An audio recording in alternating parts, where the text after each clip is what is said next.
सभी शिव भक्तगणों को प्रणाम। आज मैं बड़ी ही अद्भुत कहानी सुनाने जा रहा हूँ। इस कहानी को ध्यान से सुनिएगा। जय गंगा माता, जय गौ माता। आपकी महिमा बड़ी अपरंपार है। आपकी कथा बड़ी ही निराली है। अब तक की सबसे सुंदर कथा गाय और गंगा माता की कथा है। गौ माता का हृदय बहुत ही कोमल होता है, जैसे एक माँ अपने बच्चों को हर स्थिति में सुख देती है। अगर आप यह कहानी सुन रहे हैं तो पूरा सुनिए। आप शिव भक्त हैं तो भोलेनाथ का अनादर न करें। जैसे गौ माता मनुष्य को अनेक प्रकार का लाभ प्रदान करती है, इसी प्रकार गंगा माता को भी जीवनी दायिनी और मोक्ष दायिनी कहा जाता है। आज के इस पावन बेला में हम गाय माता और गंगा माता की कथा का श्रवण करेंगे, जिससे कि हमारे सभी पापों का नाश हो जाए। गौ माता के साथ में 33 कोटि देवी देवता का भी हमें अपना आशीर्वाद प्रदान करें। प्रिय भक्तगणों, इस पावन कथा को पूरा सुनिएगा। यह कथा बहुत ही आनंदित करने वाली है। यह कथा सुनकर आप यह सोचकर निराश नहीं होंगे कि आप अपना बहुमूल्य समय नष्ट कर दिया। आप भोलेनाथ की भक्ति में खो जाएंगे। भगवान भोलेनाथ और गौ माता और गंगा माता की भक्ति के बीच द्वंद्व को कैसे खत्म किया और कैसे उनके बीच प्रेम बढ़ाया, तो चलिए इस कथा को शुरू करते हैं। ओम गण गणपतये नमः। ओम नमः शिवाय। प्रिय भक्तगणों, एक समय की बात है जब नारद जी एक गाय और गंगा के बीच झगड़ा करवाया और दोनों में मतभेद हो गया कि हम दोनों में से कौन बड़ा है। और गाय माता कहती हैं मैं बड़ी हूँ और गंगा माता कहती हैं कि मैं बड़ी हूँ। एक बार नारद जी पृथ्वी लोक पर आते हैं और पृथ्वी लोक का भ्रमण करते हैं। इधर उधर देखने के बाद उनकी नजर गाय माता पर पड़ी और उधर गंगा माता के किनारे गाय माता घास चरकर अपना पेट भर रही थी। इस समय नारद जी के मन में विचार आया कि चलो गंगा और गाय की परीक्षा ली जाए। देखते हैं किस कदर मतभेद होता है। दोनों एक दूसरे से लड़ती है, बुराई करती हैं या फिर नहीं। यह सोचकर नारद जी गंगा जी के पास गए। उनसे कहने लगे कि हे गंगा माता, आप यह नहीं जानती कि आजकल क्या हो रहा है। मनुष्य आपसे ज्यादा गौ माता का पूजा करने लगे हैं, उन्हें बहुत चाहने लगे हैं। मनुष्य रहते हैं कि गाय माता का पूजा करने से उन्हें 33 कोटि देवी देवताओं का आशीर्वाद प्राप्त करते हैं। नारद जी की बात सुनकर गंगा माता ने कहा, हे नारद जी, तो इसमें क्या बड़ी बात है। गौ माता में तो 33 कोटि देवी देवता निवास करते ही है। तब नारद जी ने कहा, नहीं मैया, ऐसी बात नहीं है। आप शायद भूल रही हैं। गौ माता को अपने आप पर अभिमान हो गया है। उन्हें अपने आप पर घमंड हो गया है कि वह आपसे भी बड़ी है, आपसे भी बड़ी तारणी है। वह सब मनुष्यों का दुख दूर करती हैं। यह सुनकर अब गंगा माता को क्रोध आ जाता है। गंगा माता ने कहा, ऐसे कैसे? गाय माता ने मेरे बारे में कैसे कहा? नारद जी ने कहा, हाँ माता, बिल्कुल सही। गौ माता ने कहा। प्रिय भक्तगणों, अब तो नारद जी वहां से झगड़ा कराकर चले जाते हैं, लेकिन गंगा माता के मन में यह बात बैठा देते हैं कि गौ माता उनके बारे में बुराई कर रही है और अपने आप पर घमंड करके अभिमान जताकर बड़ा बनने की कोशिश कर रही है। अब गौ माता को भोजन ग्रहण करते हुए उनको प्यास लग जाती है और वह गंगा माता के जल में चली जाती हैं। गंगा माता के जल में वह जाकर पानी पीने लगती हैं। तभी गंगा माता आते देखा और जोर से कहा, ए गौ, तुम्हें लज्जा नहीं आई? तुमने मेरा पवित्र जल में प्रवेश करने का प्रयत्न कैसे किया? तुमने देखा नहीं, तुम्हारे शरीर में गोबर लिपटा हुआ है, तो मेरे पवित्र जल को अपने गोबर से दूषित कर रही हो। गंगा माता के बात को सुनने के बाद गौ माता ने कहा, हे गंगे, आज आपको क्या हो गया है? आप मेरे ऊपर बेवजह क्यों भड़क रही है? आज से पहले आपने मेरे साथ ऐसा व्यवहार कभी नहीं किया। आज आपको क्या हो गया कि आप मुझे पानी पीने से रोक रही हैं, अपने जल में घुसने से रोक रही है। गाय को इतना कहने के बाद गंगा माता रुकती नहीं है। गंगा माता ने गाय को खरी खोटी सुनाना शुरू कर दिया। अब इस पर गौ माता को भी क्रोध आ गया। गौ माता ने कहा, हे गंगा, तुम्हें अपने ऊपर इतना अभिमान है।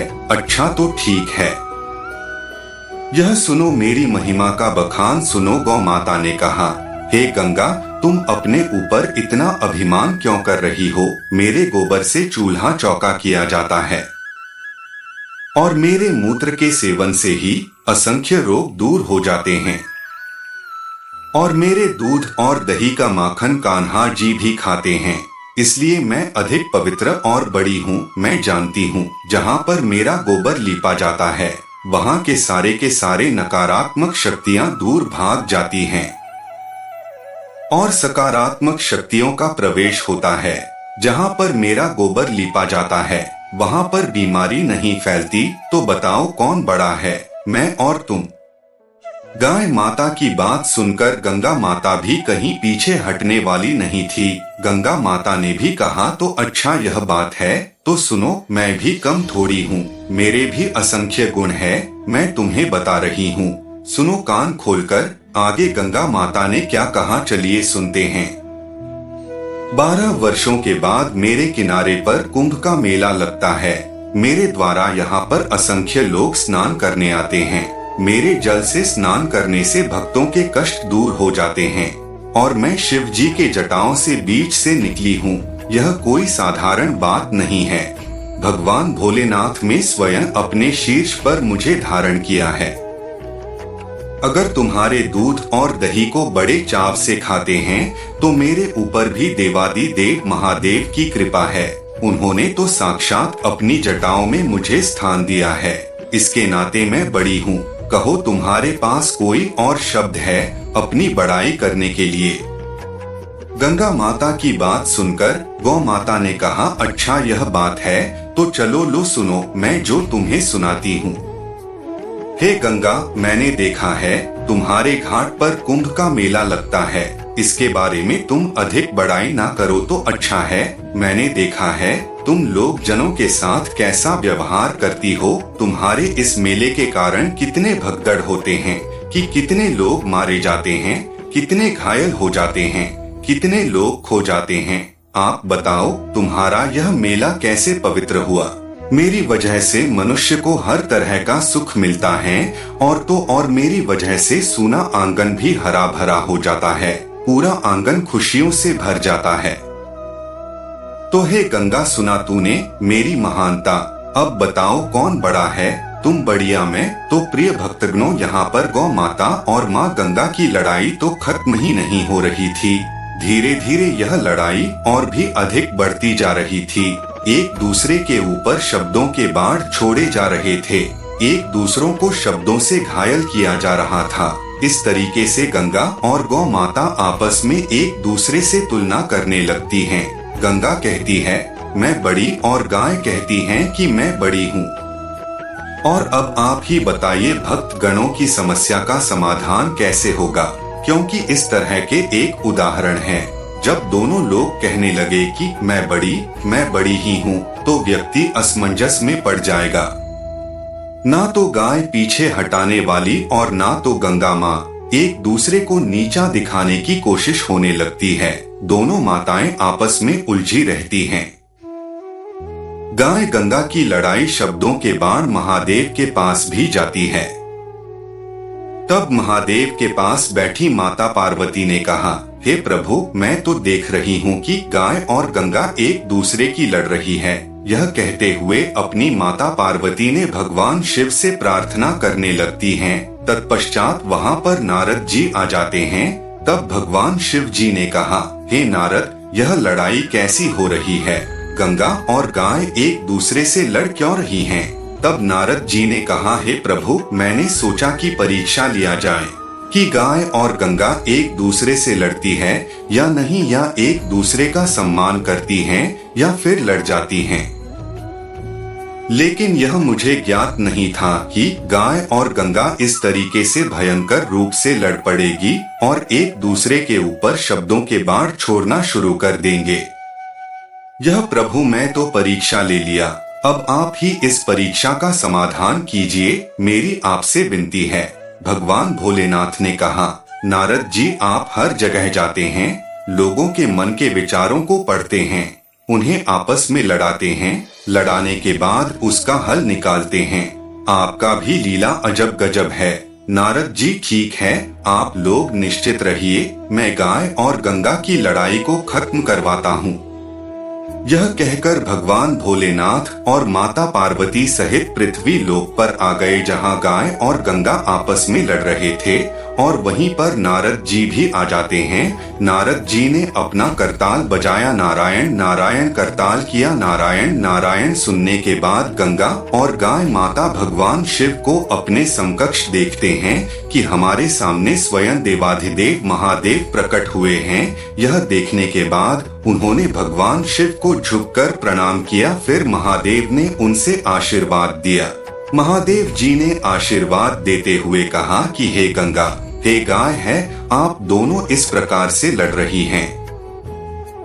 आपको यह बात शोभा नहीं देती। दोनों लोगों की महिमा एक समान है। आप दोनों में कोई भी छोटा बड़ा नहीं है। आप दोनों एक समान हो। आप दोनों का आशीर्वाद भी एक समान ही है। आप दोनों की सामान्य एक तराजू में तौला जाए तो एक है पालनहार, दूसरा है जीवनहार।